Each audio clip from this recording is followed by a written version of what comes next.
नमस्कार, मैं हूं आलोक शुक्ला और आप देख रहे हैं वर्ल्ड न्यूज सर्विस। शुरू करते हैं खबरों का सिलसिला आज की बड़ी हेडलाइन से। यूपी में अपना दल और निषाद पार्टी के साथ गठबंधन तय। जेपी नड्डा बोले 403 सीटों पर चुनाव लड़ेगी बीजेपी। डब्ल्यूएनएस दिल्ली से मिली रिपोर्ट के अनुसार भारतीय जनता पार्टी के अध्यक्ष जेपी नड्डा ने बुधवार को कहा कि उत्तर प्रदेश में राष्ट्रीय जनतांत्रिक गठबंधन अपने सहयोगियों, अपना दल और निषाद पार्टी के साथ मिलकर राज्य की 403 सीटों पर विधानसभा चुनाव लड़ेगा। जेपी नड्डा ने अपना दल की नेता व केंद्रीय मंत्री अनुप्रिया पटेल और निषाद पार्टी के अध्यक्ष संजय निषाद की मौजूदगी में भाजपा मुख्यालय में एक संवाददाता सम्मेलन में यह घोषणा की।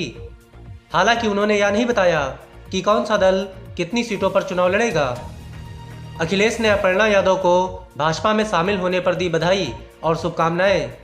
डब्ल्यूएनएस लखनऊ से मिली रिपोर्ट के अनुसार समाजवादी पार्टी के संरक्षक मुलायम सिंह यादव की छोटी बहू अपर्णा यादव के भारतीय जनता पार्टी में शामिल होने पर पार्टी प्रमुख अखिलेश यादव ने बुधवार को उन्हें बधाई और शुभकामनाएं दी।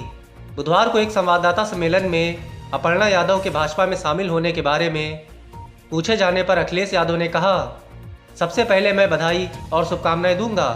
साथ ही साथ खुशी इस बात की है कि हमारी समाजवादी विचारधारा का विस्तार हो रहा है। मुझे उम्मीद है कि हमारी विचारधारा वहां पहुंचकर संविधान और लोकतंत्र को बचाने का काम करेगी। पंजाब में भाजपा लड़ेगी 117 सीटों पर चुनाव। कैप्टन ढींडसा व अन्य को मिलेंगी सीटें। डब्ल्यूएनएस चंडीगढ़ से मिली रिपोर्ट के अनुसार पंजाब में विधानसभा चुनाव को लेकर भाजपा ने अपनी सीटों का आवंटन क्लियर कर दिया है। पंजाब में भाजपा इस बार 117 सीटों पर कैप्टन अमरेंद्र सिंह और ढींडसा के साथ मिलकर चुनाव लड़ने जा रही है।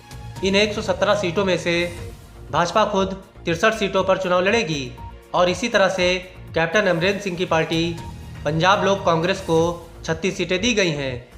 लोक इंसाफ पार्टी को भाजपा ने 4 सीटें दी हैं। इसी तरह से ढींडसा की पार्टी के लिए शिरोमणि अकाली दल को 14 सीटें देने का फैसला किया है। राज्य में भाजपा इस बार काफ़ी सक्रिय दिखाई दे रही है। गोवा चुनाव में कांग्रेस ने शिवसेना एनसीपी के साथ गठबंधन से किया इनकार। डब्ल्यूएनएस दिल्ली से मिली रिपोर्ट के अनुसार गोवा में होने वाले विधानसभा चुनावों को लेकर सियासी गर्मी तेज हो गई है। शिवसेना नेता संजय राउत ने कहा कि गोवा में गठबंधन के लिए शिवसेना की कांग्रेस के साथ बातचीत विफल रही है। दरअसल शिवसेना और एनसीपी ने गोवा में महाराष्ट्र की महाविकास अघाड़ी जैसी सरकार बनाने की कोशिश की, लेकिन कांग्रेस नेताओं को लगता है कि वे अपने दम पर बहुमत हासिल कर सकते हैं। बता दें कि गोवा विधानसभा चुनाव में शिवसेना और एनसीपी साथ मिलकर लड़ रहे हैं, जबकि कांग्रेस अकेले चुनाव लड़ रही है। त्रिवेंद्र सिंह रावत बन सकते हैं बीजेपी के कार्यकारी अध्यक्ष। मदन कौशिक लड़ेंगे विधानसभा चुनाव। डब्ल्यूएनएस देहरादून से मिली रिपोर्ट के मुताबिक उत्तराखंड के पूर्व मुख्यमंत्री त्रिवेंद्र सिंह रावत को भाजपा का कार्यकारी अध्यक्ष बनाया जा सकता है। भाजपा प्रदेश अध्यक्ष मदन कौशिक खुद विधानसभा चुनाव लड़ेंगे।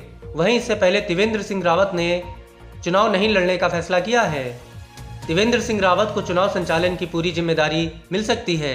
साथ ही चुनाव के बाद भाजपा पूर्व सीएम को राष्ट्रीय संगठन में महत्वपूर्ण जिम्मेदारी सौंप सकती है।